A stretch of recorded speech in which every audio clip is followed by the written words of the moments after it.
Salut la team lactée. Et bien ça y est, la chaîne revient après quasiment 2 ans d'absence, peut-être un peu moins. En tout cas, je reviens. Je voulais juste faire un petit spoiler avant qu'on commence la vidéo, puisqu'effectivement, j'ai décidé à partir de maintenant d'avoir mes notes sous les yeux. Effectivement, je me suis aperçue que je me mettais beaucoup la pression pour revenir, entre autres parce que avant, je m'obligeais à apprendre absolument par cœur une vidéo et que je trouvais ça extrêmement chronophage. Donc du coup, j'ai décidé d'avoir mes notes sous les yeux. Peut-être que je m'y référerai, peut-être pas. On verra comment ça se passe. En tout cas, j'espère que ça ne vous dérangera pas et que ça ne pâtira pas sur les informations que j'ai à vous donner. Voilà, bon bah écoutez, c'est parti parce que le premier sujet de cette rentrée est quand même un sujet très important, très attendu, très demandé. Donc on y va, c'est parti. Aujourd'hui, on va parler de l'allaitement et du vaccin pour le coronavirus.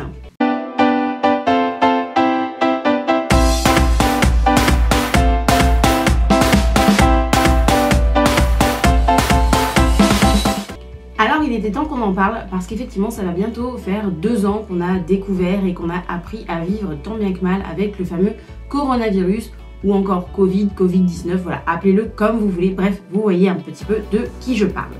Mais fort heureusement, aujourd'hui nous avons de brillants chercheurs, des personnes passionnées et émérites qui ont fait des recherches et qui ont avancé sur le fameux sujet de vous savez qui. Non, pas lui. Et grâce au travail de nombreuses personnes, aujourd'hui, il nous est possible d'être vaccinés. Alors, spoiler alerte, je vous arrête tout de suite, cette vidéo ne prête absolument pas à débat de vaccin, pass sanitaire, absolument pas. Elle est juste là pour vous donner des informations éclairées pour que vous puissiez faire le choix qui vous semble le mieux pour vous. Je précise aussi à ce stade de la vidéo que la vidéo a été relue et corrigée par le docteur Marc Piliot et le docteur Dominique Léronas pour ces 2 grands pédiatres. Je vous mets plus d'infos sur eux dans la barre de description. Si vous êtes sur cette chaîne, c'est que vous êtes un parent allaitant et que donc vous vous posez des questions vis-à-vis de cette vaccination et de votre allaitement et c'est tout à fait légitime. C'est pour ça que je fais cette vidéo. En aucun cas, je le répète, il n'y aura de polémique et tout commentaire allant dans ce sens de toute façon sera supprimé. Nous allons donc voir dans cette vidéo si la vaccination contre le Covid-19, oui je dis toujours le, et l'allaitement sont possibles. S'il peut y avoir un délai entre le moment de la vaccination et la prise du sein, ou encore en combien de temps le corps évacue la vaccination. Avant toute chose, on va faire un rappel de base vis-à-vis des informations que nous fournissent l'OMS. En effet, l'OMS dit que les femmes, enceintes ou allaitantes, peuvent se faire vacciner. Elle précise même, et là je cite, « La vaccination peut être proposée à une femme allaitante faisant partie d'une catégorie de personnes prioritaires. » Je vous mets bien sûr tous les liens en barre de description. Mais avant tout ça, plantons le décor. Parmi toutes les vaccinations possibles, actuellement, il en existe sur lesquelles nous allons nous attarder un peu plus dans cette vidéo. Puisque du coup, c'est aussi de cette forme de vaccin dont parle l'OMS. Ceci étant précisé, revenons-en à nos petites cellules. Ce qu'il faut savoir, c'est que dans la vie quotidienne, nos cellules obéissent déjà à l'ARN messager. C'est en fait un système de communication préexistant dans le corps. C'est un peu un système de courrier postal, si vous préférez, qui existe déjà à l'intérieur de nous. Il s'agit donc de messages, comme je viens de le dire, d'où le nom ARN messager en fin de compte. Envoyé par donc nos gènes à la cellule, en fait, afin qu'elle produise dans l'immédiat, si vous voulez, des substances diverses qui sont indispensables à notre survie, notre équilibre et notre adaptation au monde, d'accord ?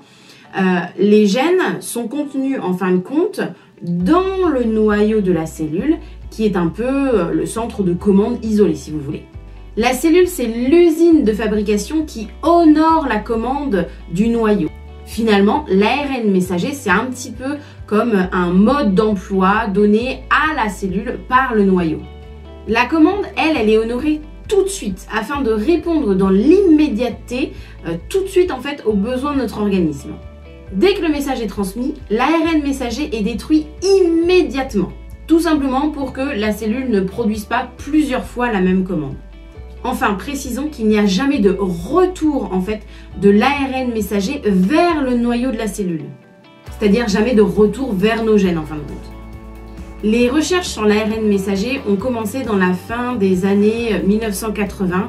En fait, le but, c'était de trouver une solution contre la maladie du virus Ebola, survenu en Afrique et qui faisait beaucoup de morts. Le souci, c'est qu'au début, l'ARN messager entraînait de très fortes réactions inflammatoires. La solution a donc été trouvée d'enrober l'ARN messager dans des particules de graisse. Ça a finalement évité que l'ARN messager se dégrade trop vite et de faciliter son entrée dans nos cellules. Les résultats de ces longues recherches ont été publiés en 2015 et finalement, 5 ans plus tard, à l'apparition du Covid, cette percée scientifique a finalement pu être exploitée extrêmement rapidement. Il suffit de créer un ARN messager qui commanderait aux cellules de fabriquer certaines protéines du virus, du Covid-19, appelées protéines S. Il suffit de créer un ARN messager qui commanderait aux cellules de fabriquer cette protéine du virus du Covid-19 qui s'appelle la protéine S. Lors de l'injection musculaire, les cellules reçoivent la commande et se mettent à fabriquer la protéine S. Puisqu'il s'agit d'une protéine étrangère, le système immunitaire le reconnaît et commence à fabriquer des anticorps. Les quelques effets secondaires sont généralement les signes que le système immunitaire réagit fortement. Il est quand même à noter que le vaccin à ARN messager ne contient pas de particules de virus comme dans d'autres vaccins, donc pas de pouvoir infectant et pas d'adjuvant de type aluminium. Enfin, sachez que dès le début des recherches, il est vérifié qu'il n'y ait pas d'effet toxique chez l'animal, ni sur l'embryon, ni pour un fœtus. D'ailleurs, rien n'est envisagé tant que cette étape n'est pas franchie. Par ailleurs, dans la vie réelle, au début des campagnes de vaccination, de nombreuses femmes ont déjà été vaccinées sans savoir qu'elles étaient enceintes. Début mars 2021, 30 000 femmes avaient déjà reçu un vaccin ARN contre le Covid-19. Et aucun effet maternel ou fœtal n'a été recensé. On l'aura compris, on peut donc se faire vacciner tout en allaitant. Mais est-ce qu'il y a des dispositions particulières à prendre? Doit-on attendre avant la tétée suivante? Pire, jeter son lait ou encore sevrer? Que nenni ma bonne dame, on dégrafe le soutif et on respire.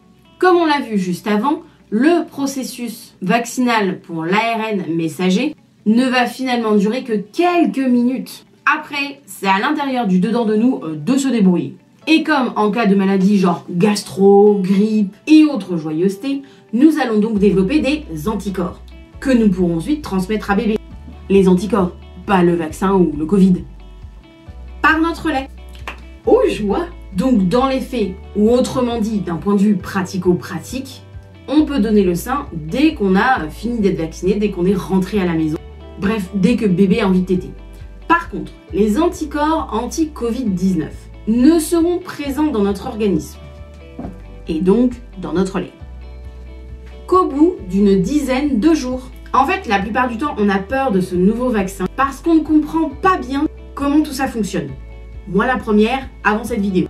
Et c'est finalement tout le but de cette vidéo que de pouvoir expliquer comment ça fonctionne dans les faits pour finalement vous aider à faire un choix éclairé qui sera le vôtre. Pour conclure, au vu des nombreux éléments que je vous ai exposés, et je remercie encore le docteur Marc Piliot et le docteur Dominique Léronas, sans qui ça aurait été beaucoup plus compliqué parce qu'il y avait énormément de données, énormément d'infos. D'ailleurs, je vous mets en barre de description beaucoup de liens où vous pouvez aussi aller faire des lectures autour de toute cette thématique parce que je sais qu'il y a un gros besoin d'informations.